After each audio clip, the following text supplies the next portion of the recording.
മഹാലക്ഷ്മി സീരിയലിൻ്റെ പുതിയൊരു എപ്പിസോഡിലോട്ട് എല്ലാവർക്കും സ്വാഗതം. അങ്ങനെ കുഞ്ഞിനെ നഷ്ടപ്പെട്ട കരുണയ്ക്കാണെങ്കിൽ സമനില തെറ്റിയ ഒരവസ്ഥയിലാണ് പ്രതാപനിക്കും.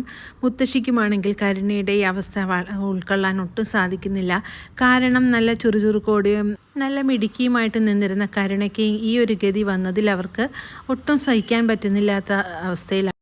അങ്ങനെയാണ് മുത്തശ്ശി പറയുന്നുണ്ട്, എൻ്റെ കരുണമോളെ എനിക്ക് പഴയ രീതിയിൽ തന്നെ തിരിച്ച് കിട്ടണം പ്രതാപ.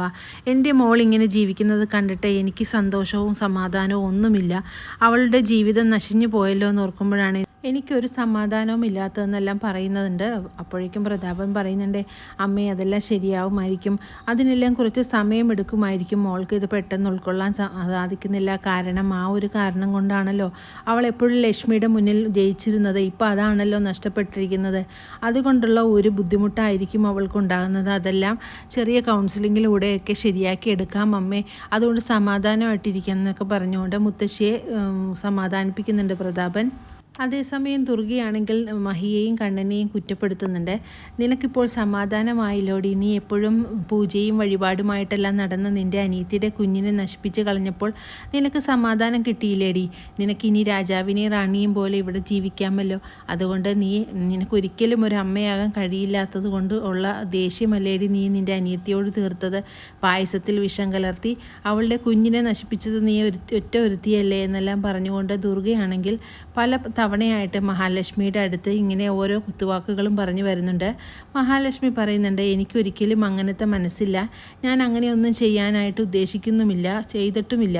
അതുകൊണ്ട് എൻ്റെ മേൽ നിങ്ങൾ പഴിചാരേണ്ട ആവശ്യമില്ല എന്ന് പറയുന്നുണ്ട്. അപ്പോൾ കണ്ണൻ പറയുന്നുണ്ട്, മഹാലക്ഷ്മിയെ കുറ്റപ്പെടുത്തി ജീവിക്കുന്ന ആരും ഈ വീട്ടിൽ ജീവിക്കണമെന്നില്ല.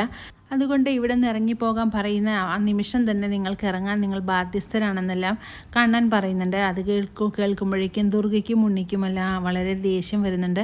അവരാണെങ്കിൽ ഒന്നും പറയാനുള്ള ഒരു മാനസികാവസ്ഥയിലല്ല. കാരണം അവരുടെ വീടല്ലല്ലോ, അത് മഹാലക്ഷ്മിയുടെ പേരിലോട്ട് എഴുതി കൊടുത്തിരിക്കുന്നത് കൊണ്ട് മഹാലക്ഷ്മിനെ കുറ്റപ്പെടുത്തി സംസാരിക്കുന്നത് അത്ര പന്തിയല്ലെന്ന് ഇവർക്കിപ്പം മനസ്സിലായിട്ടുണ്ട്. പിന്നീട് മഞ്ജുവിനെ ടെക്സ്റ്റൈൽ ഷോപ്പിൽ സെയിൽസ് ഗേളായിട്ട് നിൽക്കുന്ന കാര്യം കണ്ണനോട് പറയുന്നുണ്ട് മഹാലക്ഷ്മി. അത് കേൾക്കുമ്പോഴേക്കും കണ്ണൻ പറയുന്നുണ്ട്, അതെന്താണ് അവൾ അങ്ങനെ സെയിൽസ് ഗേളായിട്ട് അവിടെ നിൽക്കുന്നത്? അപ്പോൾ ജീവിക്കാൻ എന്തെങ്കിലും മാർഗം വേണ്ടേ എന്നാണ് അവൾ എന്നോട് പറഞ്ഞത്. അവൾക്ക് അവിടെ അന്ന് ഞാൻ അന്ന് പോയ ദിവസം ജോലി കിട്ടിയതേ ഉള്ളൂ എന്നാണ് പറഞ്ഞത്. അതുകൊണ്ട് അവളുടെ കൂട്ടുകാരി വഴിയാണ് അതൊക്കെ ശരിയാക്കി കൊടുത്തിരിക്കുന്നത്. അങ്ങനെ സാഗറായിരിക്കുമല്ലോ അവളെ ഇങ്ങനെ ഈ ജോലിക്ക് പറഞ്ഞയച്ചിരിക്കുന്നത്. ജീവിക്കാൻ എന്തെങ്കിലും വക വേണ്ടേ എന്നൊക്കെ ഇങ്ങനെ പറയുന്നുണ്ട് മഹാലക്ഷ്മി. അപ്പോഴേക്കും പറയുന്നുണ്ട്, അത് മഞ്ജുവിന് മാത്രം കൊടുക്കാൻ പറ്റില്ലല്ലോ, അതിൻ്റെ പങ്ക് അവനും കൂടി അനുഭവിക്കില്ലേ?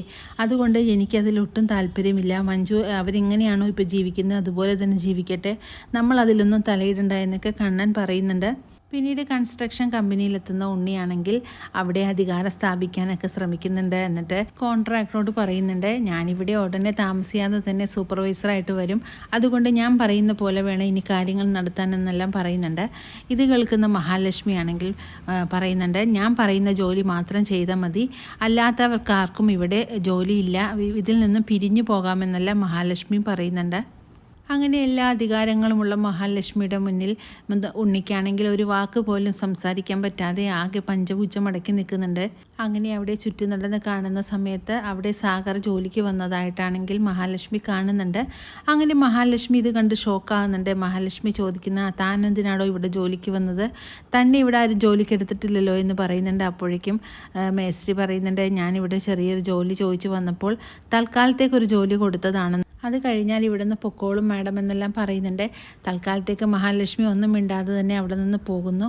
പിന്നീട് സാഗറാണെങ്കിൽ കൺസ്ട്രക്ഷൻ കമ്പനിയിൽ ജോലിക്ക് വന്നിട്ടുള്ള കാര്യം കണ്ണനോടായിട്ട് മഹി പറയുന്നുണ്ട്. അപ്പോൾ കണ്ണൻ പറയുന്നുണ്ട്, അവൻ എന്തിനാണ് അവിടെ ജോലിക്ക് വന്നത്? അവനെ അപ്പോൾ തന്നെ പിരിച്ചു വിടാൻ പാടില്ലായിരുന്നു എന്ന് പറയുന്നിട്ട് മഹാലക്ഷ്മി പറയുന്നു, ജീവിക്കാൻ വേണ്ടിയല്ലേ കണ്ണേട്ടാ, നമുക്ക് അങ്ങനെയൊന്നും ഒരാളോട് മുഖത്ത് നോക്കി പറയാൻ പറ്റില്ലല്ലോ, എന്നാലും കുറച്ച് ദിവസം കഴിയുമ്പോഴേക്കും അവിടെ നിന്ന് പൊക്കോളും എന്നാണ് മേസ്ത്രി പറഞ്ഞത്. അതുകൊണ്ട് അവിടെ തന്നെ നിന്നോട്ടെ, ഇനിയിപ്പോൾ നമ്മളായിട്ടൊരു കാരണത്തിന് വേണ്ടി ചെല്ലണ്ടല്ലോ എന്നൊക്കെ പറയുന്നുണ്ട്. അങ്ങനെ വളരെ നല്ല നല്ല എപ്പിസോഡുകളാണ് ഈ വരാനിരിക്കുന്നത്. പുതിയൊരു എപ്പിസോഡിനായിട്ട് നമുക്ക് കാത്തിരിക്കാം.